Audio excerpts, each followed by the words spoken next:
Hey, what's going on? Another one level thought. Last we left off, we finished this area,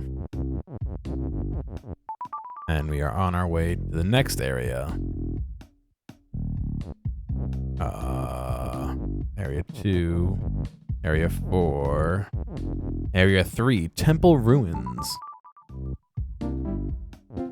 01. Fragility. Speaking of fragility, this one, oh, new music. Recovery from surgery.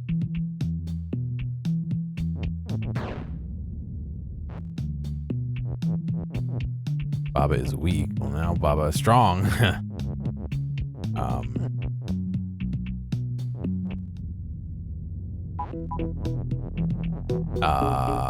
I spent the last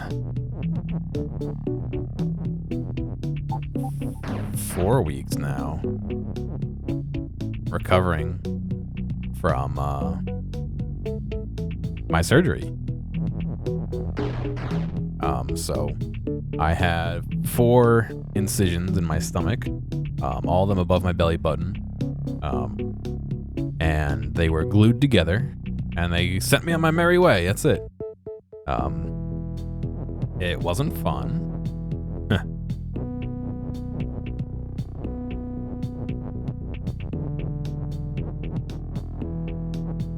And so the major things are obviously those wounds needed to heal, which they did. The glue started coming off. As of right now, 3 of the 4 of them don't have glue on them anymore, so they're sealed. I can see the scar tissue, I guess, underneath. And the muscles from my pelvis up to that point where I'm indicating with my hand, like you can see, up to the point where my where the incisions were, for a long time were very tight. They hurt a lot, and I couldn't move. So when I got home from the hospital, I was able to sit down on the couch, but I really couldn't get back up by myself.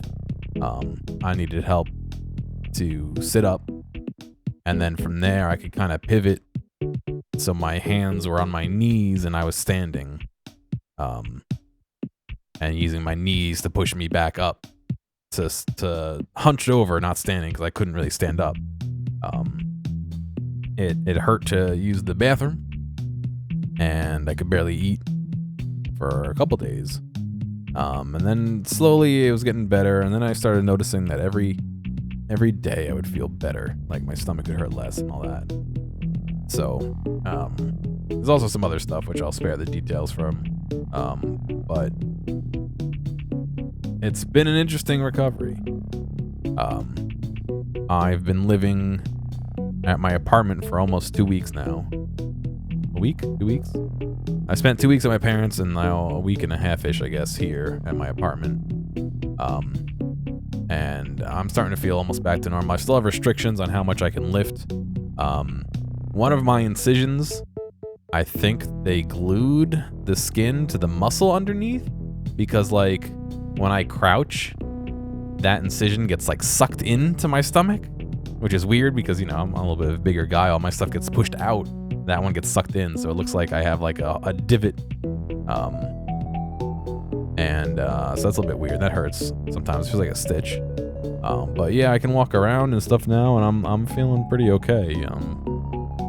For the first week, 2 weeks or so, I was taking Motrin and Tylenol. So I had prescription Motrin, prescription Tylenol, which was nice because it was cheap. But you know, I'd take Motrin, and then 6 hours later I'd take Motrin, and then 6 hours later I'd take Motrin. But in between that, offset by 3 hours, I would take Tylenol. So I'd take Tylenol, 3 hours later I'd take Motrin, 3 hours later I'd take Tylenol, 3 hours later I'd take Motrin. And they prescribed me some nice painkillers, which I didn't end up using, so that's good that I didn't have to use them. But I haven't been doing that.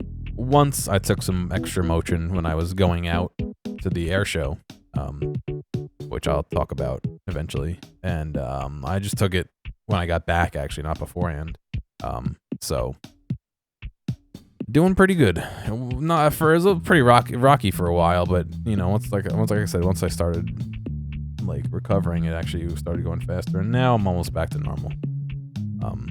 I'll be going back to work soon and all that. So interesting. A bit weird.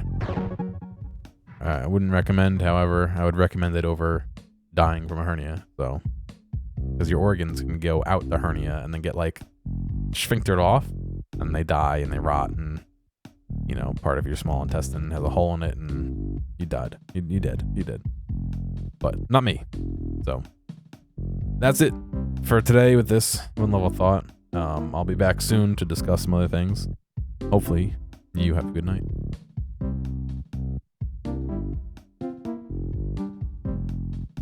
These interaction reminder things get weird, so I know you guys are smart people. You do what you want. I'll catch you later.